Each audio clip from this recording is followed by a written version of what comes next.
Good morning. It's Friday, June 27th. The multi-front war in the Middle East is now 630 days old. I'm your host, Jonathan Schanzer. Welcome back yet again to the FDD Morning Brief. The news is still coming at us fast and furious. It's still akin to drinking from a fire hose. So we're going to keep with our sit rep format today with the expectation we're going to revert back to that regular format next week. But as of this morning, let's review what's going on here. We've got the supreme leader of Iran defiantly tweeting at Israel and the United States, insisting that he did not lose this war, insisting that the United States had to come in to save Israel at the last minute.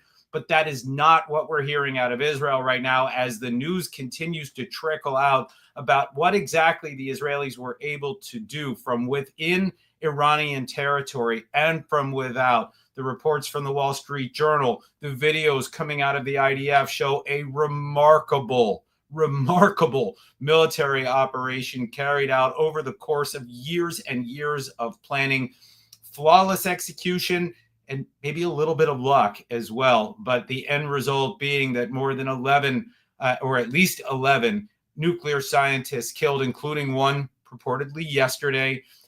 They're gone. IRGC leaders, military infrastructure, ballistic missile production facilities, all of it gone. The Israelis, of course, continue to leak out this information. It continues to undermine the regime in Iran, casting doubt about its leadership, casting doubt about its ability to continue to maintain control of this territory as the people of Iran continue to weigh their options in terms of whether they want to rise up. We're going to continue to watch that. In the meantime, we've got Hezbollah taking its lumps yesterday as the Israelis attacked a specific target in what is known as Beaufort Ridge, as Hezbollah continues occasionally to try to build back what was destroyed over the course of the last year.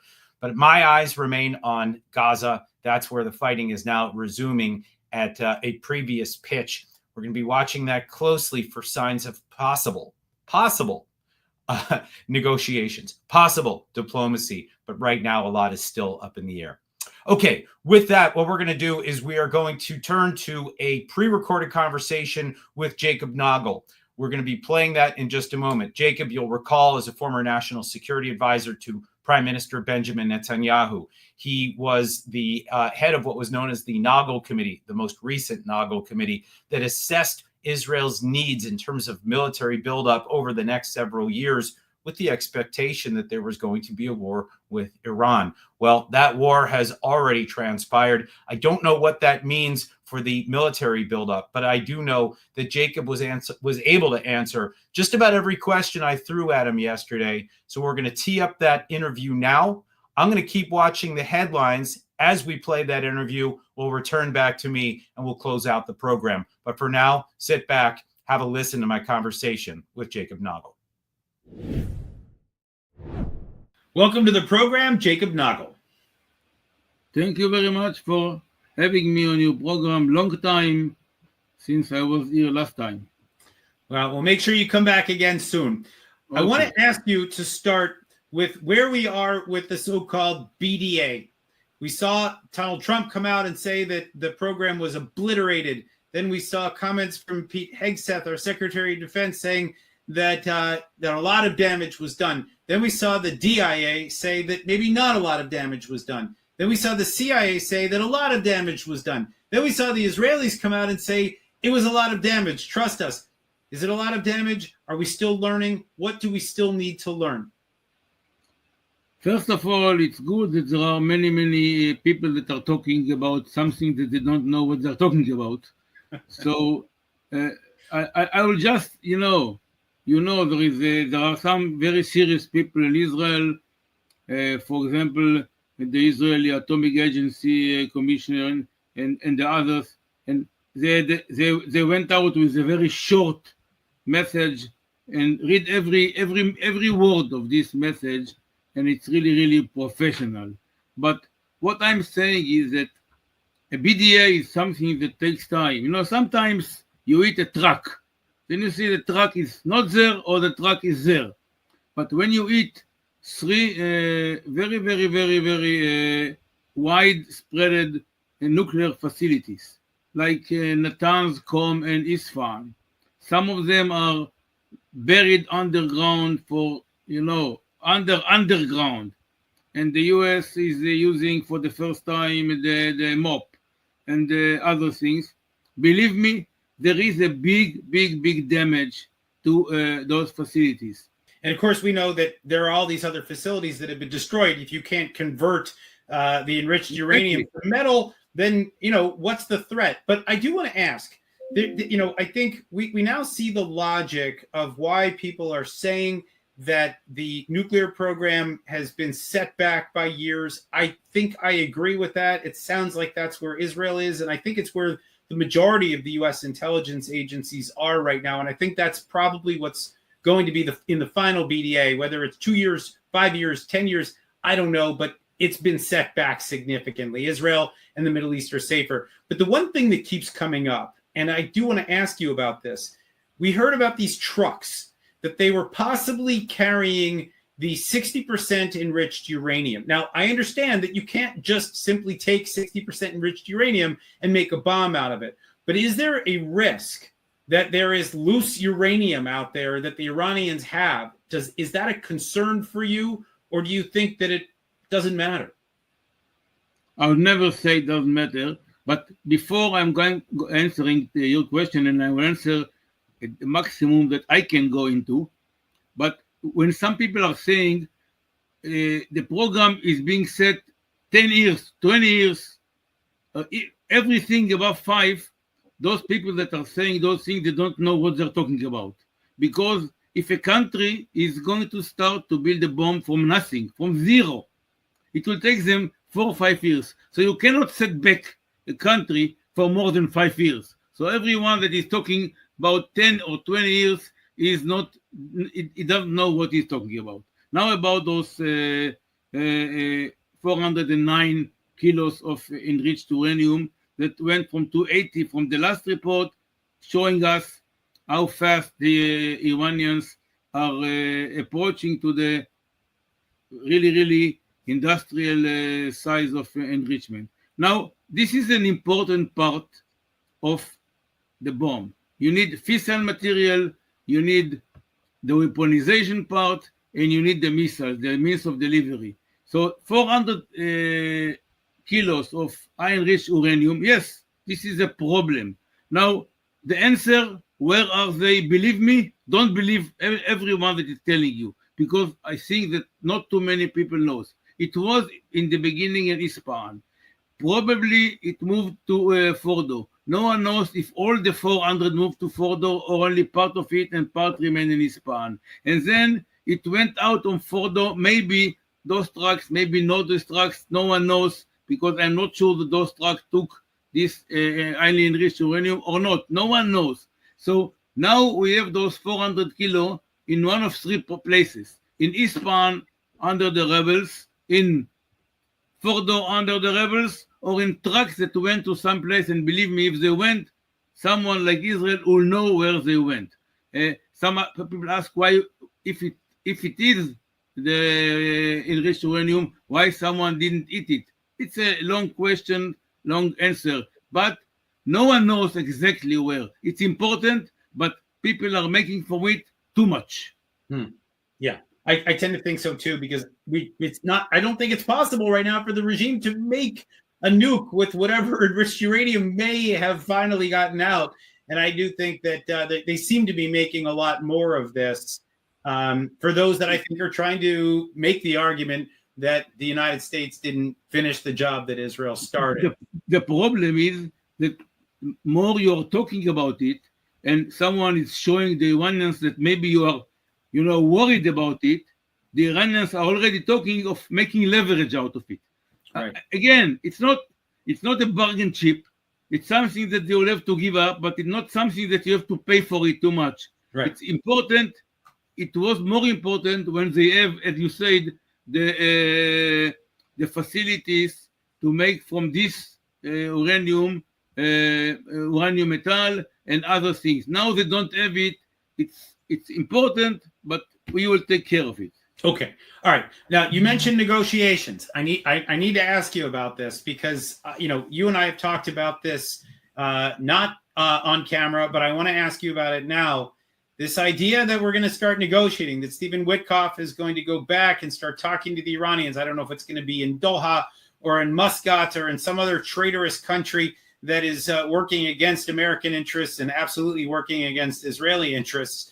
But let's say they have this sit down and let's say they talk. I mean, we're already seeing that the supreme leader is not going to surrender, right?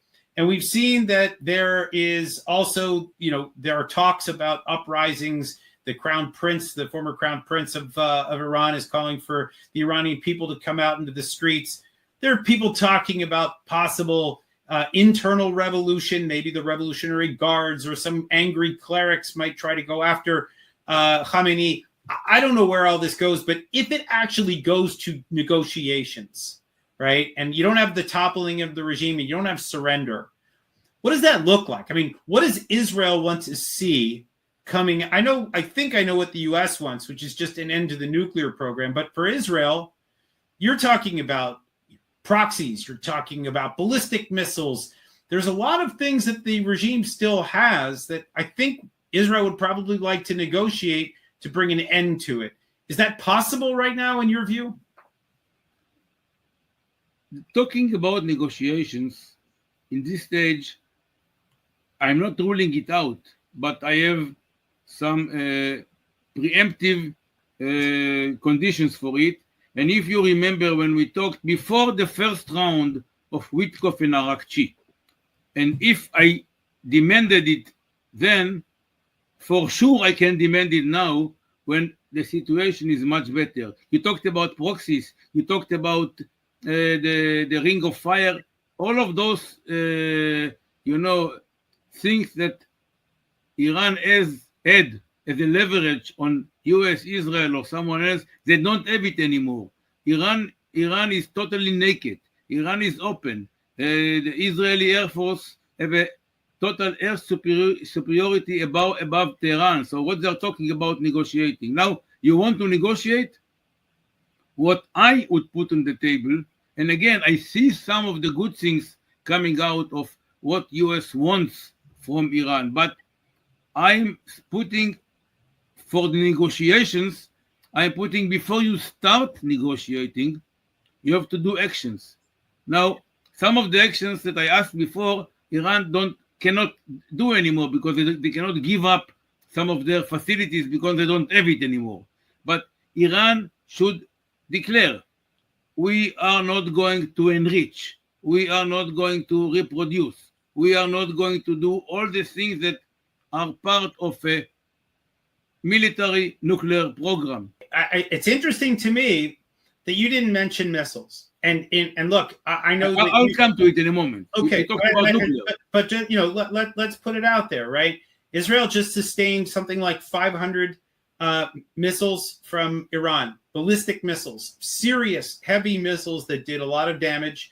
I know that the damage report that we saw that you've looked at is way better than what Israel expected at the beginning of this war, knowing that, especially if Hezbollah was still capable of firing missiles and had Israel not destroyed Iran's air defenses before going in, it could have been a lot worse. But it was still a significant threat to Israel, and it did significant damage.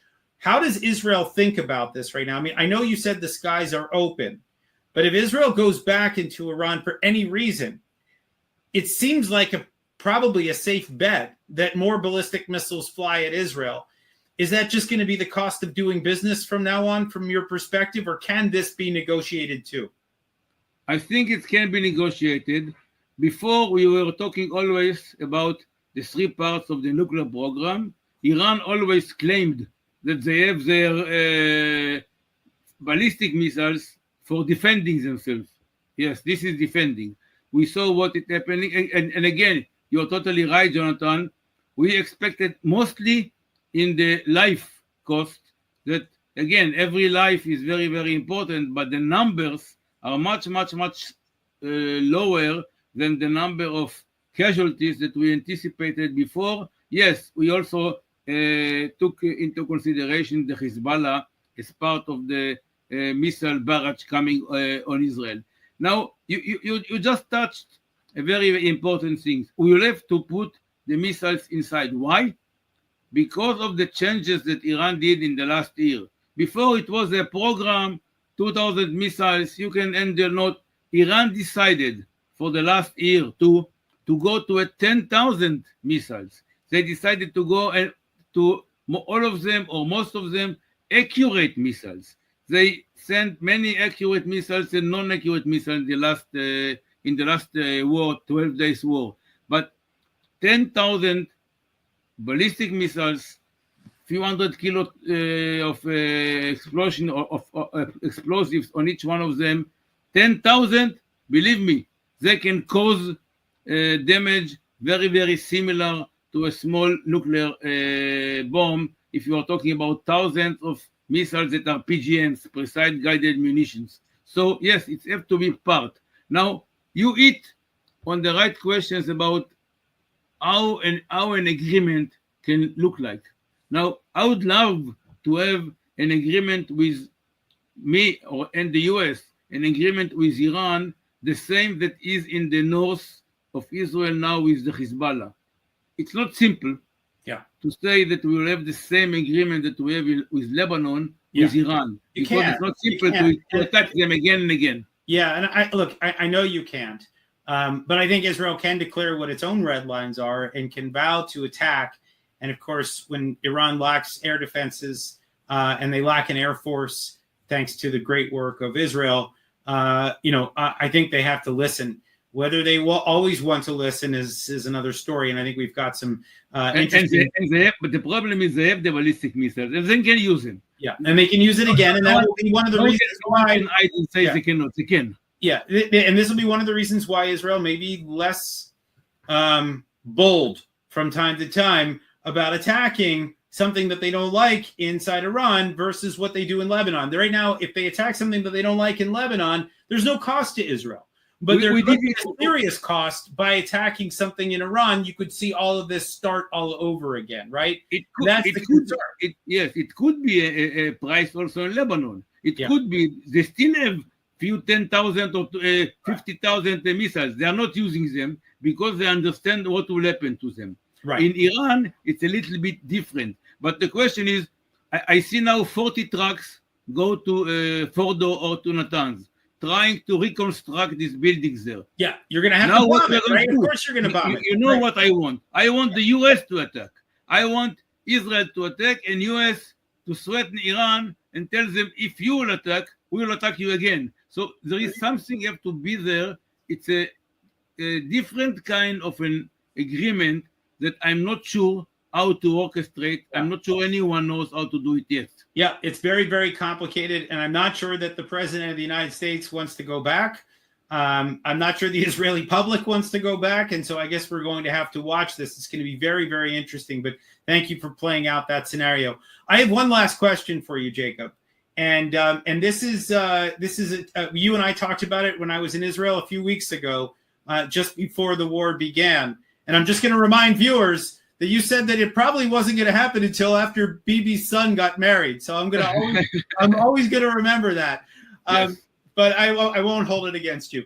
I was a part of the deception. It's okay. Right. You had ice water in your veins.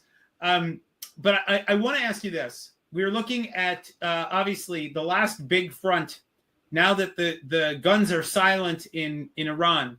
And let's hope that they stay silent, and let's hope that a new arrangement is made. Things are quiet in Lebanon. They're quiet in Syria. In fact, we're hearing about normalization with Lebanon and Syria. I don't know if that's real or imagined, but okay. I hope so. We're seeing really positive things. Iraq is quiet. Even the Houthis are pretty quiet. They fired a couple of drones at Israel, but nothing that Israel couldn't handle.